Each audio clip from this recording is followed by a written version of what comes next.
እንዴ እና እንዴት እንደዚህ ታስቢያለሽ? ይሄ ድንቀን እኮ ራሱ ከፍቶት እያለቀሰ ነበር። ታዲያ ዙምባ ነው ርብቃ አሁንስ በቃሽ።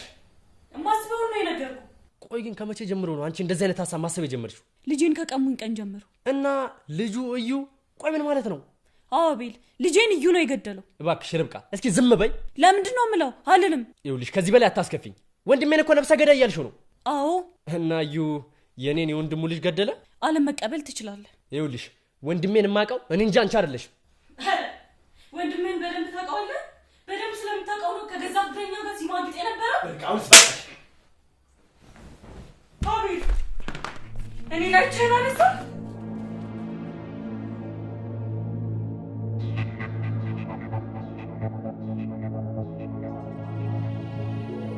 ችግር ውስጥ ነኝ። አዎ ያቺ ደንባራ እንዳያመልጣት እየፈራሁ። ምን ሆነ ነው? ምን ያመጣል ማለት ነው? ማለት አስበዋል። ንብረቱ በሙሉ በመቲ ስም እንደሆነ ቢያቅ ልጁን እኔ እንደገደልኩበት ቢያቅ ምን ሊፈጠር እንደሚችል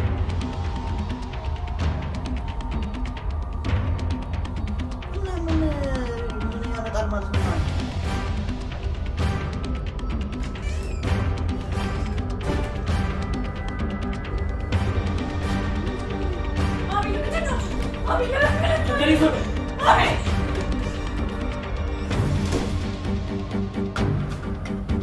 ታዲያ ልጄን የገደልከው ምንድን ነው? አንተ ነው ልጄን የገደልክ? እሱን ነገር አስቀምጠው። አቤል ተረጋጋ። ምን ሆነ ነው? እሱን ነገር አስቀምጥ። አቤል ተረጋጋ።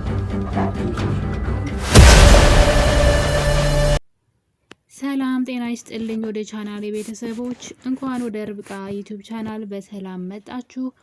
እንዴት ናችሁልኝ? እንግዲህ ርብቃ ድራማ ላይ በጣም ብዙ ታምራት ታይተዋል ማለት ነው። እዚህ ድራማ ላይ በጣም ደስ የሚለኝ ነገር ቶቶሎ ነው ሚስጥሮች የሚወጡት ማለት አንዳንድ ጊዜ ካያችሁ ሌሎች ድራማ ላይ ብዙ ጊዜ የምናየው የሆነ ስህተት የሰራ ሰው ደጋግሞ ስህተትን እስኪሰራ ድረስ ረጅም ጊዜ ይሰጡታልና እዚህ ድራማ ላይ ግን ሁሉም ነገር እንግዲህ ፍርጥርጥ ብሎ እየወጣ ይገኛል። እዩ እንግዲህ ያሰበውና ያቀደው ነገር በፍጹም እየሆነለት አይደለም። ሁል ጊዜም ማለት ነው ሁል ጊዜም የሰዎችን ህይወት ለማበላሸት የሰዎችን ህልማቸውን ለማበላሸት የምንጥር ሰዎች እንደዚህ አይነት አስተሳሰብ ያለን ሰዎች በመጨረሻ ራሳችን ባዘጋጀነው ጉድጓድ ውስጥ ራሳችንን የምንገባው እና እንግዲህ እዩ እንደምታውቁት ከመጀመሪያው ጊዜ ጀምሮ ርብቃ ላይ በጣም ብዙ ድራማዎችን ሲሰራ ነበረ። ርብቃን እንደ ጥሩ ሰው መስሎ ቀርቧት ነበረ። ጓደኛ መሆን እንችላለን ማለት የባሏ ወንድም እንደሆነ ታውቃለች። ስለዚህ ወንድሙ ሆኖ በወንድሙ ላይ ክፉ ነገር ያደርጋል ያስባን ብላ ስለማታስብ በጣም ትቀርበው ነበረ፣ ሚስጥሮችን ትነግረው ነበረ። እና እንግዲህ እዩ ከጊዜ በኋላ ጭራሽ ማለት ነው ሚስጥሮችን እናውራ፣ አትደብቂኝ፣ እኔም ያለውን ነገር እነግርሻለሁ ይላታል። እሷም እንግዲህ የተነፈሰውን ነገር ሁሉ ነበር ለዩ የምትነግረው። የእውነት ለመናገር በጣም ተወደው ነበር በጣም። እሱም ደግሞ ልክ እንደ ባል ወንድምነቱ ይንከባከባት ነበረ። ሌላው ቀርቶ ከአቤል ማርገዟን ሲያውቅ ልጁን እንደምንም እንዳታደርጊ መድኃኒቱንም እንዳትወስጂ አስባችሁታን ሰዎች ማለት ነው። አሁን ርብቃ ያኔ ከአቤል ጋር እንደዛ አይነት ነገር ሲፈጠርባት መድኃኒቱን መውሰድ ትችል ነበር አይደለ? ምንም ነገር የምታውቀው ስለ ልጅም የለም፣ በቃ አልተፈጠረም።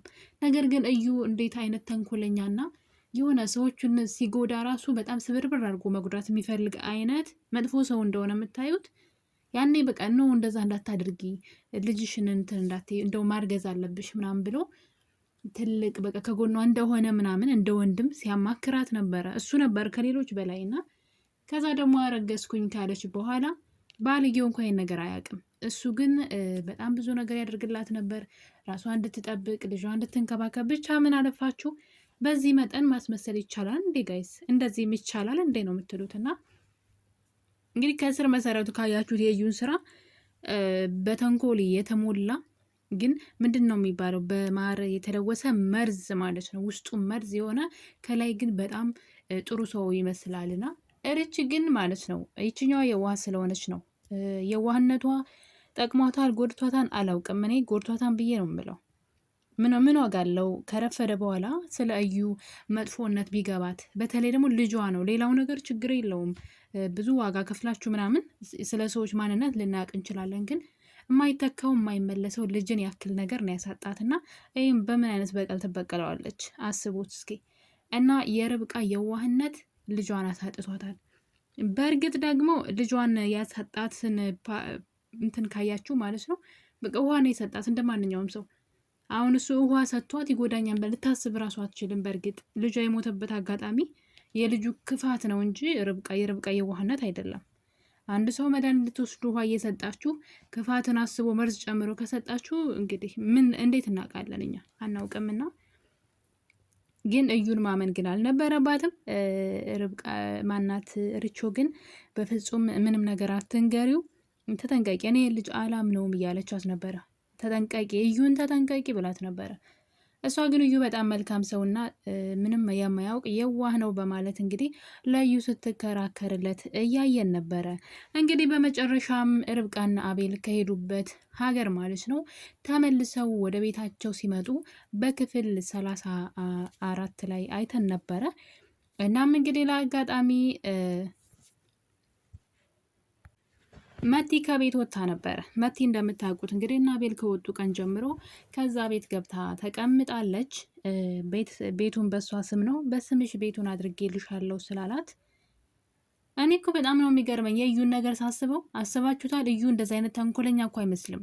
ምንም የማያውቅ ምንም በቃ ምንም እንትን የሌለው ግን በጣም ውስጡ እኔ ምን አይነት ሰው ነው ነው የምትሉት? የሆነ በቃ አሁን ላይ ሳየው ራሱ እንደዚህ ሳየው የሆነ እሱ ራሱ ክፋት መስሎ ነው የሚታየኝና ሰው እንዴት በዚህ መጠን ማስመሰል ይችልበታል? እንግዲህ ሁሉም ሰው ጋር ነው። በነገራችን ላይ በጣም ስግብግብ ከመሆኑ የተነሳ ብቻውን ነው መብላት የሚፈልገው። መቲ ከዚህ ነገር ይሄን ገንዘብ ለማግኘት ይሄን ቤት ለማግኘት አብራው ብዙ ዋጋ ከፍላለች። አብራው ማለት ነው ከአቤል ጋር ተኝታለች፣ ተግማምታለች፣ ብዙ ነገር። ከዛም እዛ ቤት እንግዲህ የቤት አጋዥ ሆና አዙን አስቀጥራለች። በጣም ብዙ ዋጋ ከፍላለች እና አሁን ስቲል አሁን ከአቤል ከቀማ በኋላ ራሱ ያችኛዋን ከጨዋታ ውጭ ማድረግ ይፈልጋል። እና ምንድነው ያላት እንግዲህ የሆነ ጨረታ ምናምን ነበረ፣ ግን በጣም ብዙ ገንዘብ እንደሚያስፈልገው ይነግራታል። እሷም ደግሞ እንዴ ታዲያ ምን ችግር አለው? የኔ ገንዘብ ማለት ያንተ ነው፣ በስምህ አድርገው ነው ያለችው። የድፍረቷ ድፍረት። እነሱ ይሄን ነበር የሚፈልገው። ገንዘቧን ልክ በስሙ ካደረገ በኋላ ወጥቶ ነው የሚጠራት፣ እሷንም እናቷንም። እና ምን አይነት ስግብግብ ነው ነው በቃ በዚህ መጠን ብቻውን ነው በቃ መብላት የሚፈልገው። እና መቲን እንኳ ዋጋ የከፈለችለትን አብራ ይሄን ነገር የምታውቀውን ልጅ ከጨዋታ ውጭ ለማድረግ ንብረቷን በስሙ እንድታደርግለት ሲያባብላት ነበረ። እና እንግዲህ ከዚህ ነገር ሁሉ በኋላ ግን እሱ እግሩን ሰቅሎ እየተንደላቀቀ ያለ ድንገት እንግዲህ ርብቃና አቤል ወደ ቤታቸው ተመልሰው ወሽመጡን ቁርጥ አድርገውታል። በነገራችን ላይ የእዩ ክፋት አሁን ላይ ምንድን ነው? አቤልና ርብቃን ለማጣላት ያደረገው ጥረት አይታችሁ ከሆነ ለምን መጣችሁ ብሎ ጠየቀው አቤልን። እንዴ ለምንድን ነው የከፋ ወደ ቤታችን መምጣታችንን ይለዋል። ታዲያ ለምን መጀመሪያ ዝም ብላችሁ ወታችሁ ሄዳችሁ ሲለው ርብቃ መሄድ ፈልጋ ነበር። አየህ አይደል እንደፈለገች ነው የምታሽከረክር አይደለ ብሎ እንግዲህ መርዝ በመካከላቸው መርዝ ለመርጨት ሲሞክር ነበረ። ርብቃን ደግሞ አንቺ ነሽ እንጂ የተጎዳሽው እኮ እሱ እኮ ምንም አልመሰለውም ይላታል። እና በጣም በሚያሳዝን ሁኔታ ማለት ነው። እና ሁለቱ እንዲጣሉ ማለት እኔ እኮ ምን ቢያደርገው ነው አቤል በዚህ መጠን ምን ቢበድለው ነው ብላችሁ ነው የምጠይቁት? ምን ቢበድለው ነው በዚህ መጠን ማለት? እሺ ንብረቱን ወሰደ፣ ልጁን ገደለ፣ ንብረቱን ወሰደ። ከዛ ደግሞ አብረው እንዲሆኑ አይፈልግም። ብቻ አቤል የሚባል ሰው ደስተኛ ፊቱ ላይ ፈገግታ እንዲታይ አይፈልግም። እና ከእንደዚህ አይነት ሰዎች ፈጣሪ ይሰውራችሁ። እና እንግዲህ ክፋት ሲታይ እዩን ይመስላል። እኔ አሁንማ አስጠላኝ። እኔ በፊት እኮ ማለት የሆነ ሰው አልመስለኝ አለ። እና ርብቃና አቤል ከመጡ በኋላ ግን ነገሮችን መጎንጎን ጀምሮ ነበረ። የዛሬው የክፍል 24 ግን በጣም አስደንጋጭ ነገር ነው የተፈጠረው።